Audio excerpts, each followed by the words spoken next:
और कई अन्य इंफ्रास्ट्रक्चर प्रोजेक्ट शामिल हैं। कटरा से श्रीनगर के बीच वंदे भारत एक्सप्रेस को हरी झंडी दिखाएंगे।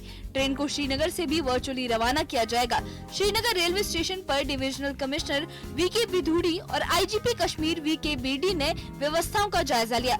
आईजीपी वीके बेडी ने न्यूज 18 से बातचीत में बताया कि सभी रेलवे स्टेशनों पर सुरक्षा के पुख्ता इंतजाम किए गए हैं। सीसीटीवी और हाईटेक निगरानी सिस्टम से हर डिजिटल गतिविधि पर नजर रखी जा रही है। There are comprehensive security measurements made here for.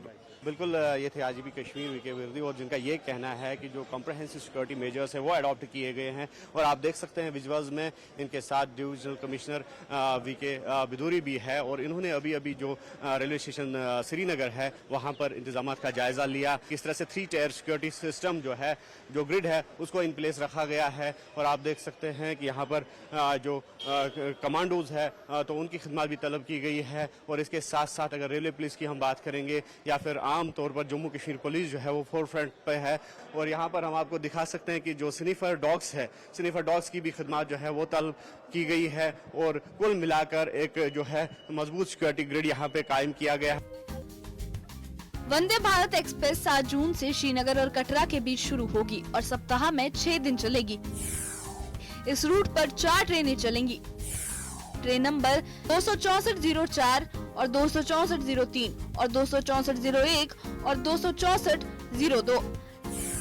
Train 26404 Srinagar से सुबह 8 बजे चलेगी और 10:58 पर कटरा पहुंचेगी। ट्रेन 26403 कटरा से दोपहर 2:55 पर रवाना होगी और 5:53 पर श्रीनगर पहुंचेगी।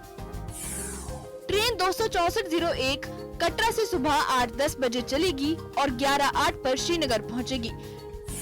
ट्रेन 26402 श्रीनगर से दोपहर 2 बजे रवाना होगी और 4:58 पर कटरा पहुंचेगी। हर ट्रेन में हाईटेक सुविधाएं, आरामदायक सीटें और यात्रियों की सुविधा के लिए मॉडर्न सिस्टम मौजूद होंगे। प्रधानमंत्री मोदी चिनाब नदी पर बने दुनिया के सबसे ऊंचे रेलवे ब्रिज को राष्ट्र को समर्पित करेंगे। ये ब्रिज 359 मीटर की ऊंचाई पर बना है और इसे आधुनिक इंजीनियरिंग का उत्कृष्ट उदाहरण माना जा रहा है। साथ ही अंजी पुल जम्मू कश्मीर का पहला केबल स्टे ब्रिज भी इस मौके पर राष्ट्र को समर्पित किया जाएगा। दोनों पुल कश्मीर की कनेक्टिविटी और पहचान को एक नया रूप देंगे। वंदे भारत जो कल से शुरू चलेगी यहाँ, तो इनसे तलबाई किराम जो स्टूडेंट्स हैं उनको बहुत ही फ़ायदा होगा। जैसे अगर यहाँ से कश्मीर से कटरा जाएगी ट्रेन तो उसमें सबसे पहले समय भी बचेगा और किराया भी कम होगा, तो स्टूडेंट्स को भी फ़ायदा होगा, आम लोगों को भी फ़ायदा होगा इससे। देखिए अच्छा एक ऐसे इनिशिएटिव है, यहाँ पे बहुत मतलब टूरिज्म बूस्ट होगा। इवन की जो ट्रेवल टाइम होगा वो भी कम होगा। जो लोग दिल्ली से आ रहे हैं जिनको जॉब पे जाना है दिल्ली 5-7 घंटे में मैंने सुना पहुँच जाएंगे, ऐसे 2 दिन लग जाते थे। तो इवन जो जॉब्स पे लोग आ रहे हैं, इवन यहाँ पे चीज़ें सस्ती आएंगी। जहाँ इवन पेट्रोल का रेट लीजिए जम्मू और कश्मीर में कितना डिफरेंस है, तो वो भी सस्ता होगा। कम से कम 5-6 रुपये का डिफरेंस है, मुझे लगता है वो भी। और इवन की सब्जियाँ एवरीथिंग जो भी है कम होगा, उसका हर चीज़ का रेट कम होगा। काफ़ी लोगों को सुविधा होगी उससे और टूरिस्ट की काफ़ी बढ़ोतरी होगी। लोग अपने अपने क्षेत्र से सीधे कश्मीर की यात्रा कर सकेंगे, परिवार सहित लोग आएंगे। प्रधानमंत्री मोदी इस दौरे में कई अहम परियोजनाओं का उद्घाटन और शिलान्यास करेंगे। इनमें Vaishno Devi institute of medical excellence, Rafiabad से कुपवाड़ा तक सड़क चौड़ीकरण योजना और श्रीनगर बेमिना फ्लाईओवर शामिल है। ये प्रोजेक्ट्स न सिर्फ बुनियादी ढांचे को मजबूत करेंगे बल्कि स्वास्थ्य, रोजगार और यातायात सुविधा को भी बेहतर बनाएंगे। जम्मू कश्मीर अब विकास की नई राह पर चल पड़ा है। वंदे भारत ट्रेन की शुरुआत, चिनाब और अंजी ब्रिज का उद्घाटन और हजारों करोड़ की विकास परियोजनाएं इस बात का संकेत हैं कि अब कश्मीर में न सिर्फ शांति की बात हो रही है बल्कि जमीनी बदलाव भी तेजी से हो रहा है। ये वो बदलाव हैं जो कश्मीर की तस्वीर बदल सकते हैं, स्थायित्व, सुविधा और समावेशी विकास की दिशा में। Bureau report, news 18। तो पीएम मोदी के आज के कार्यक्रम को लेकर तैयारियां कैसी हैं, उसकी एक ग्राउंड रिपोर्ट आप देखिए।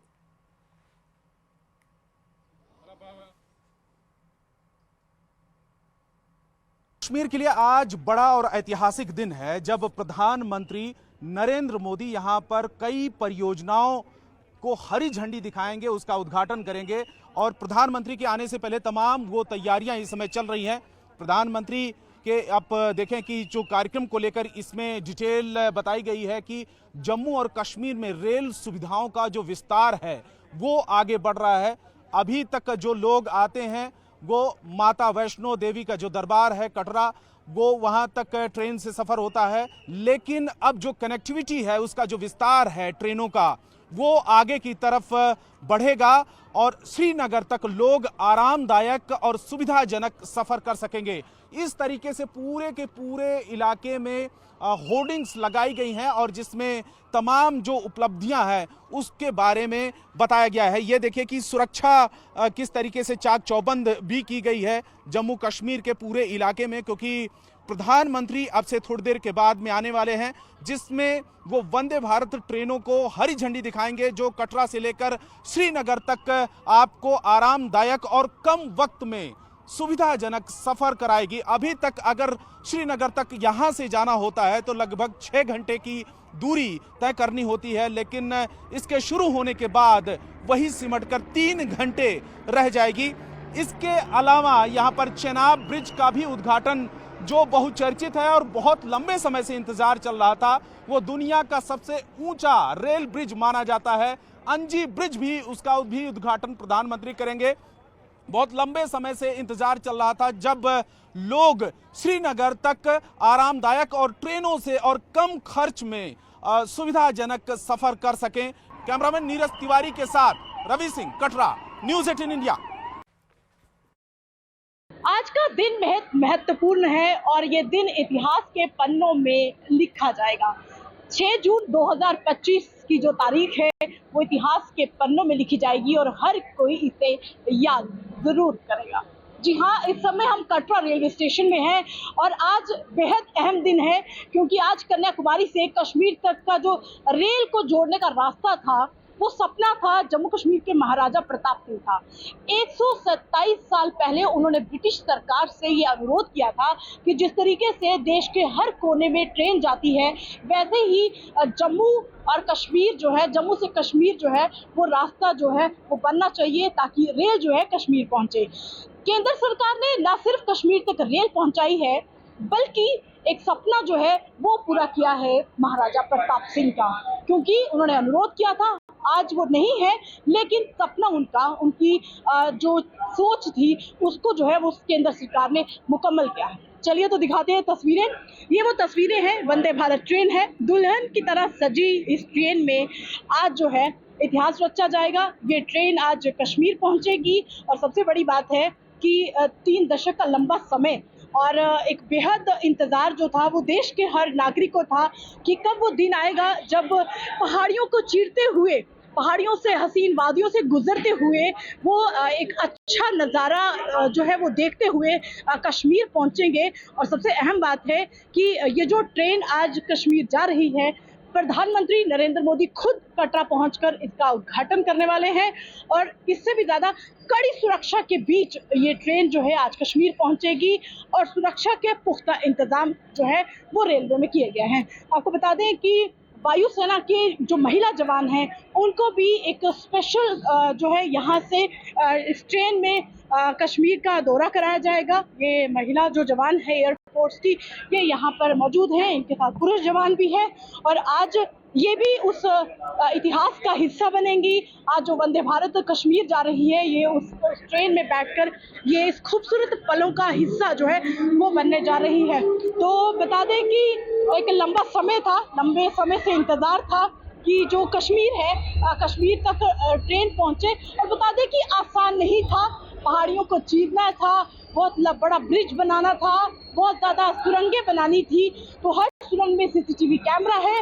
कड़ी सुरक्षा के बीच आज ये खूबसूरत दुल्हन की तरह सजी वंदे भारत फाइनली जो है वो कश्मीर पहुंच रही है और इतिहास के पन्नों में ये तारीख दर्ज होने जा रही है कि अब कन्याकुमारी से कश्मीर तक हर नागरिक ट्रेन में कश्मीर पहुंचेगा। वीडियो जर्नलिस्ट ओंकार सिंह के साथ कोमल सिंह, न्यूज़ 18 इंडिया, कटरा। तो जातिगत जनगणना की तारीख आखिरकार सामने आ चुकी है। जनगणना 2 चरणों में की जाएगी, जिसका पहला चरण 1 अक्टूबर 2026 से शुरू होगा, जिसमें उत्तराखंड, हिमाचल प्रदेश के साथ लद्दाख और जम्मू कश्मीर में जनगणना कराई जाएगी। दूसरे चरण की बात करें तो 1 मार्च 2027 से इसकी शुरुआत होगी। आज़ादी के बाद ये पहली बार होगा जब देश में जातियों की गणना जनगणना के साथ होगी। हालांकि कांग्रेस इस पर सवाल उठा रही है। तय हुई जनगणना की तारीखें। भारत में जनगणना यानी पॉपुलेशन सेंसस 2027 का शेड्यूल तय हो गया है। केंद्र सरकार की तरफ से तैयार किए गए शेड्यूल के मुताबिक यह ऐतिहासिक जनगणना 16 जून को अधिसूचना जारी होने के साथ ही शुरू हो जाएगी। खास बात यह है कि इस बार जनगणना के साथ साथ जातियों की जनगणना यानी कास्ट सेंसस भी कराया जाएगा, जिसे लेकर लंबे समय से राजनीतिक और सामाजिक बहस चल रही है।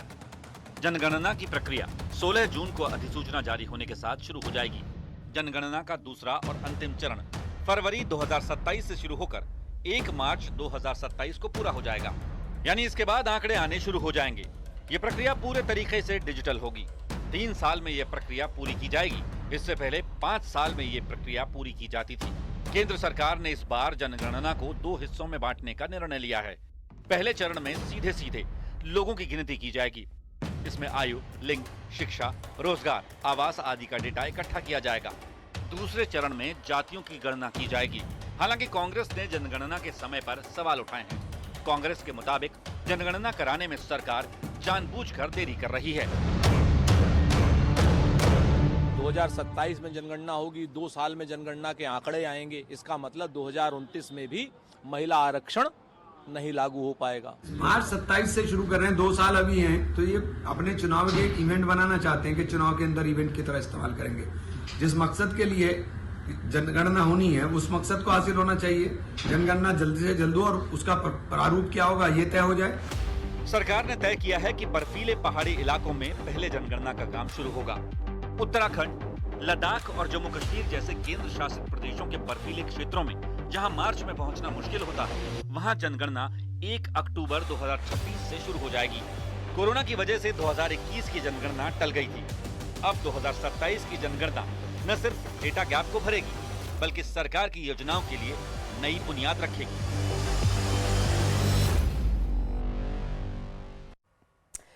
अब देखिए, राहुल गांधी के एक और बयान का पाकिस्तान ने अपने फायदे में इस्तेमाल करना शुरू कर दिया है। पीएम को लेकर मध्य प्रदेश में नेता प्रतिपक्ष राहुल गांधी के दिए गए बयान को पाकिस्तान के रक्षा मंत्री ख्वाजा आसिफ ने अपना आधार बना लिया।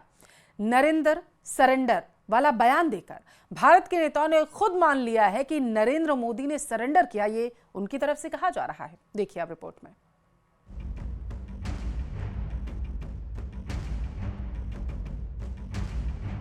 कांग्रेस नेता और नेता प्रतिपक्ष राहुल गांधी एक बार फिर सवालों के घेरे में हैं। हाल ही में भोपाल में प्रधानमंत्री नरेंद्र मोदी को लेकर सरेंडर वाले दिए गए बयान का सहारा अब पाकिस्तान ले रहा है। पाकिस्तान ने राहुल गांधी के बयान का सहारा लेते हुए कहा कि भारत ने मान लिया है कि ऑपरेशन सिंदूर में उसने पाकिस्तान के आगे सरेंडर कर दिया है। पाकिस्तान ने राहुल गांधी की जिस बयान का फायदा उठाया है, वो बयान उन्होंने 3 जून को मध्य प्रदेश में दिया था। राहुल गांधी ने कहा था कि प्रधानमंत्री नरेंद्र मोदी ने अमेरिका के आगे सरेंडर कर दिया था और वो ऑपरेशन सिंदूर रोकने के लिए राजी हो गए थे। राहुल गांधी के इसी बयान को पाकिस्तान ने आधार बनाकर कहा कि नरेंद्र सरेंडर वाला बयान देकर भारत के नेताओं ने खुद मान लिया है कि नरेंद्र मोदी ने सरेंडर किया है। Narendra surrender, Narendra surrender. अब देखें, उसको उसका नाम जो है राहुल गांधी ने नरेंद्र सरेंडर रख दिया है। तो इससे ज्यादा किसी नेशनल लीडर की जो है मिट्टी कितनी पलीद मैंने नहीं होते देखी, कम से कम जो है कि एक लीडर ऑफ अपोजिशन जो है उसको नरेंद्र सरेंडर जो है, यानी एक एक्सेप्ट किया जा रहा है इंडिया में कि ये सरेंडर जो है ये मोदी ने एक किस्म का किया है। एक लीडर ऑफ ऑपोजिशन ने नरेंद्र सरेंडर का बयान देकर अपने ही देश के नेता की मिट्टी पलीत कर दी है। ऐसा कहते हुए केंद्रीय मंत्री किरण रिजिजू ने राहुल गांधी और पाकिस्तान के रक्षा मंत्री ख्वाजा आसिफ के इसी बयान को सोशल मीडिया पर पोस्ट करके कहा कि मूर्खता और विरोध की एक सीमा होती है। बता दें, कांग्रेस के वरिष्ठ नेता और लोकसभा में नेता प्रतिपक्ष राहुल गांधी के सरेंडर वाले बयान को लेकर भारत में पहले से ही सियासी घमासान मचा हुआ है। बयान को लेकर बीजेपी के तमाम नेता राहुल गांधी पर हमलावर हैं। Bureau report, news 18।